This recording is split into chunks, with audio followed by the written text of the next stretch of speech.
There's a growing number of young people at E.W. Hobbs Primary who are taking part in the Empire Bus Carrier Youth Expo. The event is an initiative being led by community leaders who have invited various key players in corporate and business to present possible career opportunities for the youth. Our reporter, Katleho Sokoto, is there. And Katleho, you've been there throughout the morning. What's the latest from this Career Youth Expo?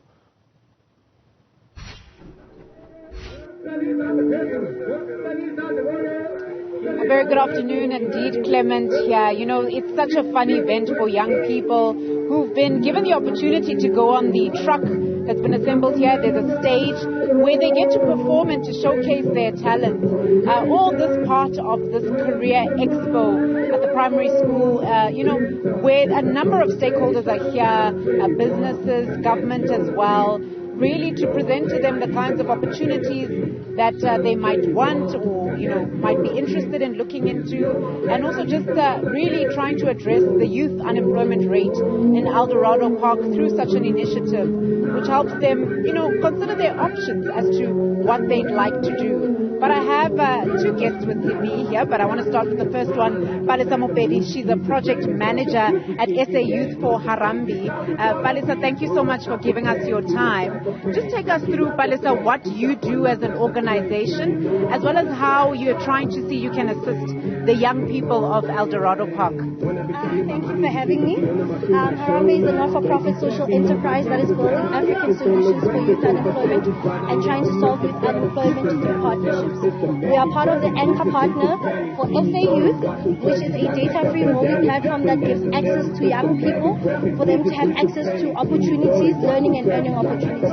We are really part of a bigger network of a single line of national partners with government, private sector, and people who are really trying to come together to say, how do we solve youth unemployment to really bring about change in South Africa?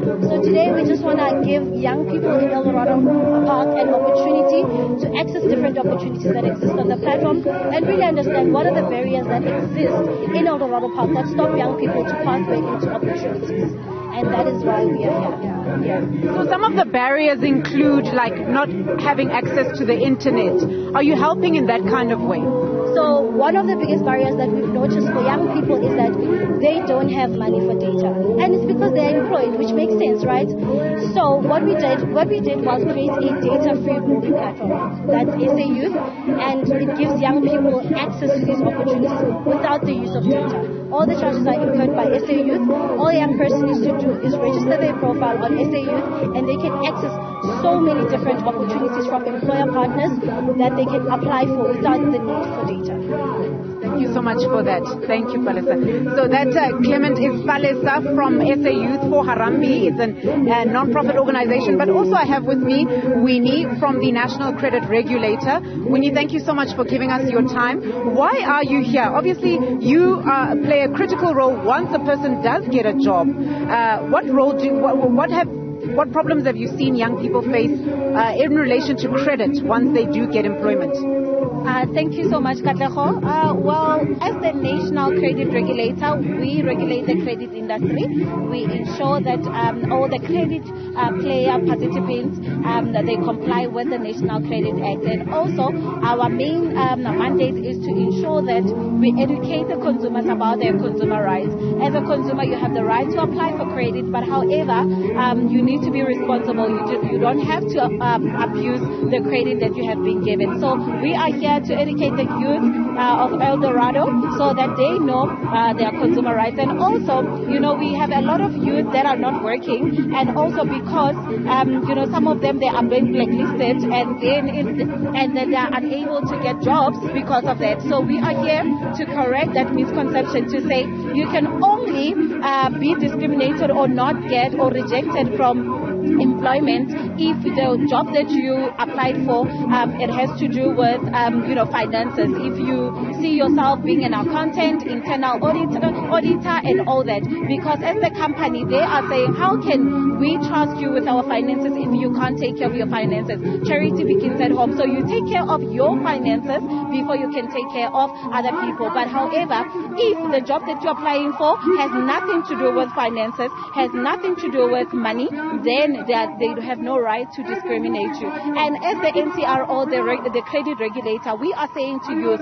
please take care of your finances. You know, it's always starts when you take, with airtime advance, and then you get used to it and you don't have the financial discipline. So you need to be responsible so that you are a credit smart consumer, knowing the difference between a good and bad credit, because there are a lot of youth who find themselves in situations where they took or they applied retail accounts when they were still students, and then after that, now after graduating, they are unable, to get employment at financial institutions. So I'm glad that they are here, because you know what, it's very important for youth to know that you need to know that it starts with you. While you are still a student, you need to stop taking credit for the sake of taking a credit.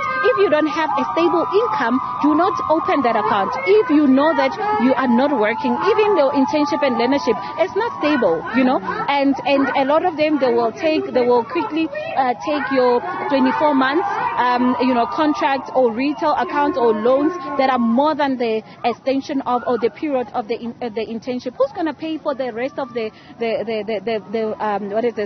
contract that you took? So it's very important. It starts with you being financial discipline and also being a credit smart consumer, knowing the difference between a good credit and a bad credit, as I've said. Thank you. All right. Thank you, Winnie. There you heard it there, Clement Winnie from the National Credit Regulator, explaining to young people and also having the opportunity to speak to them directly here about how they need to be responsible financially, and to be responsible, once you get that job and you get that internship, really being careful before you run, to retailers to open those accounts that you might not be able to manage afterwards. But also from SA Youth for the Harambee NPO, Palesa, they're explaining how they help to facilitate young people getting jobs, struggling to get data, for example, to be able to submit your CV and to apply for that job, and they being that filling that gap where it might exist. All right, Katlaus Khoto, thank you.